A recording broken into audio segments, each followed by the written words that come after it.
Ameeriklased, olge ettevaatlikud. Viimastel nädalatel olete kuulnud Ühendkuningriigis toimuvast konditsioneerikriisist, selle kuumuse kuuma laine tõttu. Euroopa hullumeelsus. Nad üritavad jätta muljet, et konditsioneeri ei tohiks olla, sest see on halb keskkonnale. Ja seetõttu peate kannatama 40-kraadise kuumuse käes, mis iganes. Olete sellest draamast kuulnud, aga kas teadsite, et see jõuab nüüd ka New Yorki? Sest ema Mamdani see soovitab ka, et te kõik lõpetaksite konditsioneeri kasutamise kuuma laine tõttu, püüdes kaitsta keskkonda. Sellepärast, et tema linnal puudub infrastruktuur, mis võimaldaks tegelikult toime tulla sellega, et inimesed võivad vajada konditsioneeri, et mitte sõna otseses mõttes kuumuse kätte surra. See on kõige hullem. Ja ma ütlesin sulle, et see ei juhtu ainult Euroopas. See toimub ka Ameerikas. Kuula seda hullust ja igaühele. Kraadi võrra, et leevendada survet meie elektrivõrgule. Ja igaühele selle asemel, et öelda, et meil on probleem meie elektrivõrkudega, mida me peame parandama, ja et meie kõrgeim prioriteet on tagada, et kõik saaksid kuumalaine aja jahedas olla. Ta ütleb umbes nii. Te peaksite hoidma oma termostaate 78 kraadi peal. See on teie vastutus. Nagu ja wokeness ütleb, kollektivismi soojus. Vaatame seda naeruväärset videot. New Yorgi fännidele on see olnud suurepärane kuu, aga sel nädalal läheb olukord palju raskemaks. Meil on saabumas kuumalaine, mis võib olla kõige äärmuslikum, mida linn on üle 10 aasta näinud. Temperatuur võib tõusta 100 kraadini. Tunda võib olla isegi kuni 112 kraadi ja kuumus kestab nädalavahetuseni. Meie oleme valmis, aga tahame olla kindlad, et ka teie olete valmis. Eriti kui tähistate maailmameistrivõistlusi 4. juulit või rendite Madison Square Gardeni, et abielluda. Hüpoteetiliselt. Kõige tähtsam, mida sellise kuumusega teha, on püsida siseruumides ja kasutada konditsioneeri. See on eriti oluline laste, eakate, hingamis- või südameprobleemidega inimeste ning ka teie lemmikloomade jaoks. Kui te siiski välja lähete, olge tähelepanelik kuuma rabanduse tunnuste suhtes, milleks on segadus, peapööritus, iiveldus ja hingamisraskused. Kas keegi teist leiab, et see on piinlik, et linnapea seda teeb? Mina leian, et see on piinlik. Kui teil või kellelgi teie tuttaval esinevad need sümptomid, helistage kohe numbrile 911. Kui sul pole konditsioneeri või sinu oma ei tööta piisavalt hästi, leia üks New Yorgi jahutuskeskustest, näiteks see raamatukogu. Külasta veebilehte nyc.gov/ või nyc.gov/beattheheat, et leida endale lähim avatud jahutuskeskus, mis on avatud nüüd kuni laupäevani. Võid ka helistada numbrile 311 või lihtsalt vaadata ringi väljas. Link NYC kioskid kuvavad juhised lähima jahutuskeskuse juurde. Kui töötad sellise kuumusega väljas, on oluline olla eriti ettevaatlik ja teada oma õigusi. Kui oled kuller, on sul õigus kasutada tualetti igas ettevõttes, kus sa kaupa peale võtad ja pea meeles. Kas pole mitte, Vau? See on nii piinlik. Aga pea meeles, ta ütleb siin, minge meie New Yorgi jahutuskeskustesse ja nii edasi. Aga samas ütleb ta ka, et veenduge, et ei paneks oma termostaate väga külma peale, sest me ei taha elektrivõrku üle koormata. Ja igale ettevõttele. New York. Väljas on palav ja elektrivõrk töötab ülekoormusega, et meid jahutada. Pane oma konditsioneer 78 kraadi peale, lülita välja tuled ja elektroonika, mida sa ei kasuta, ja tõmba stepslist välja, mida saad. Meie linn annab ka oma panuse. Hoidame oma hoonetes 78 kraadi reeglit. Tõmbame lukud kinni, lülitame tuled välja elektritarbimise tipptundidel, palume ka eraettevõtetel sama teha ning lülitame välja mitteolulised seadmed. Stabiilne elektrivõrk tähendab, et konditsioneer töötab edasi ja elud on päästetud. Vähendame koos tarbimist ja tuleme selle kuumusega ühiselt toime. Vabandust. Nii et nüüd ütleb valitsus ette, millisel tasemel sinu, ta on linnapea, ta ei ole valitsus, sinu konditsioneer peaks töötama, selle asemel, et tunnistada, et neil pole piisavalt võimekust sellega korralikult toime tulla. Te kõik teate, et ma vihkan igasuguste toodete kasutamist oma nahal, sest ma ei taha tunda end kleepuvana või ummistununa, ma tahan lihtsalt tunda end puhtana. Ja ma tean, et näohooldusrutiini puudumine on peaaegu nagu kuritegu.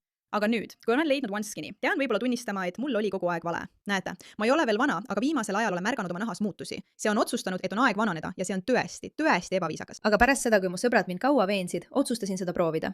Ja jah, ma olen nüüd täiesti muutunud naine. Ma ei reklaami asju, mida ma ei usalda. Te kõik teate seda juba. Aga vaadake ise, mis te arvate. Ja see pole ainult minu kogemus. OneSkin'il on üle 10 000 viiedani arvustuse ja nad on nüüd naha nooruslikkuse valdkonna liider. Pean teid hoiatama, et erinevalt sellest, mida internet tahab uskuma panna, ei ole tegelikult vaja keerulist rutiini, et saada ilusam nahk. Üle 10 aasta kestnud pikaajalisuse uuringute tulemusena loodud OneSkin OSO1 peptiid on tõestatud suunatud vananemise nähtavatele tunnustele, aidates sul saavutada kõige tervema naha nii praegu kui ka vananedes. Piiratud aja jooksul saad proovida OneSkin toodet 15% soodsamalt, kasutades koodi MEIRA ka aadressil oneskin.co/oneskin.co/meira. see on 15% soodustust oneskin.co koodiga MEIRA-ka. Pärast ostu küsitakse sinult, kust sa neist kuulsid. Palun, toeta meie saadet ja ütle neile, et meie saatsime sind.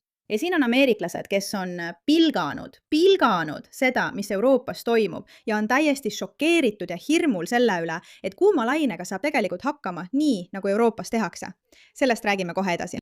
Ja nad unustavad, et see on juba ka nende linnadesse jõudnud. See on täpselt see, mida Mamdani praegu teeb, sest need hullud, kes üritavad sind veenda loobuma oma vabadustest kodus ja lihtsalt alla andma, on võimu üle võtnud. Anna see ära maailma kollektiivse šariaadi seaduse hüvanguks. See on kõikjal. Nii et praegu toimub Euroopas suur draama, sest on kuuma laine. Väljas on umbes 40 kraadi. Ja aastaid on keskkonnakampaaniad püüdnud panna inimesi uskuma, et konditsioneerid on tegelikult probleemiks. Ärme räägimegi sellest, et Euroopa vastutab, ma ei tea, umbes 5% halbade heitmete eest atmosfääris. Ja Hiina vastutab umbes 35% eest ja keegi ei keskendu sellele. Eurooplased on tegelikult, valitsused on süüdistanud Ameerikat konditsioneeride probleemides. Ja ei, ma sooviksin öelda, et see on liialdus. Euroopa sulab. Frankfurdis on 41 kraadi. Eile läksin õue ja kohtasin oma naabreid trepil. Kuidas sa selle kuumusega hakkama saad, küsis ta minult. No raske on, aga mis sa teed? Kliimamuutus. See on see, mida ameeriklased meiega tegid, ütlesin ma. Ta noogutas ja pühkis otsaesist. Jah, ma paigaldasin eile konditsioneeri. On mõnus jahe. Tule õllele, saame koos jalgpalli vaadata, ta kutsus mind. Ma ütlesin, et ei ja vaatasin teda põlgusega. Läksin üles ja andsin ta linnavalitsusele üles. Ta peab kas konditsioneeri eemaldama või maksma süsiniku kompensatsioonimaksu. Kuidas saavad inimesed olla nii isekad? Isiklik mugavus ei ole kunagi väärt meie planeedi hävitamist. Sellepärast vaatab kogu maailm Euroopa Liidu poole, sest nemad on lihtsalt kultuuriliselt palju arenenumad kui ülejäänud maailm. Kui sa nüüd aru ei saa, et see on nali, siis pead sa oma huumorimeele kallal tööd tegema. Aga mida ta siin teeb, on see, et ta viitab sellele, mis tegelikult toimub. Euroopa valitsused survestavad inimesi sõna otseses mõttes, et nad ei peaks paigaldama konditsioneere. Et kui nad seda siiski teevad, siis maksustatakse neid selle eest. Hoolimata sellest, et inimesed surevad, tõesti surevad kuumuse tõttu üle Euroopa, sest nad on langenud selle jabura kliimamuutuse asja lõksu, mis praegu toimub. Ja kui ma ütlen, et inimesed on sõna otseses mõttes peaaegu suremas, siis see ei ole liialdus. See on mees, kes on rongis, kus pole konditsioneeri. Olgu. Vaata teda. Ma mõtlen, ma minestaksin, kui oleks 40 kraadi ja ma oleksin rongis. Ma ei tea, mida ma teeksin. See on lugu bussijuhist, kes sõitis avarii, kui ta minestas, sest bussis polnud konditsioneeri. Tõeline avarii, sest juht minestas kuumuse tõttu, kuna bussis polnud konditsioneeri. Äärmuslik kuumus on surmav. See on surmav ja tapab Euroopas igal aastal rohkem inimesi kui relvad Ameerikas. Lihtsalt selleks, et inimesed mõistaksid, kui tõsine probleem see on.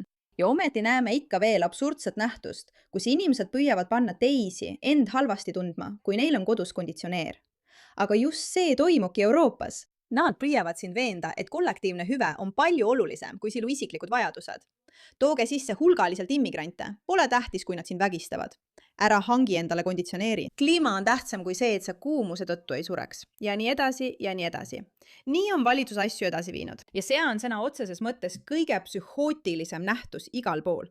Sellepärast ongi ameeriklased kogu selle konditsioneeri teema pärast endast väljas. Ja miks sellest on nüüd saanud parempoolne küsimus? Teate, ma ei usu, et konditsioneer on poliitiline probleem. Ma arvan, et konditsioneer on üks kõige hämmastavamaid inimleiutisi. See muudab sõna otseses mõttes ilma. Ja see ei tohiks olla poliitiline teema. Inimestel peaks olema lubatud kasutada konditsioneeri. Selleks see ju leiutatigi. Ja ometi on vasakpoolsed kuidagi suutnud selle muuta millekski, mis on justkui halb. Kui sa kaalud konditsioneeri ostmist, siis sa hävitad kliimat. Ja parempoolsed ütlevad, et ei, inimestel peaks olema õigus ise otsustada oma kodutemperatuuri üle. See on täiesti normaalne. Kui tahad kütta, lülita kütte sisse. Kui ei taha, lülita välja. Kui tahad konditsioneeri, kasuta seda, naudi. Pea meeles, et Euroopas, kuna seal oli alati nii külm, on kõik hooned ehitatud nii, et soojus püsiks majas sees. Nii et kuuma laine ajal puudub jahutamiseks vajalik infrastruktuur. Kodud lähevad nii kuumaks, sellepärast inimesed surevadki. Konditsioneer on elementaarne vajadus, tõesti elementaarne vajadus. Aga nüüd jõuab see sama mõte ka New Yorki. selle asemel, et see jääks ainult Euroopasse, öeldakse nüüd ka teile, kui palju te peaksite oma konditsioneeri kasutama, et tagada ühine heaolu. See on hullumeelne. See on arulage. Ja ma ei arva, keegi meist peaks sellega leppima. Aitäh, et sellele tähelepanu pöörasite.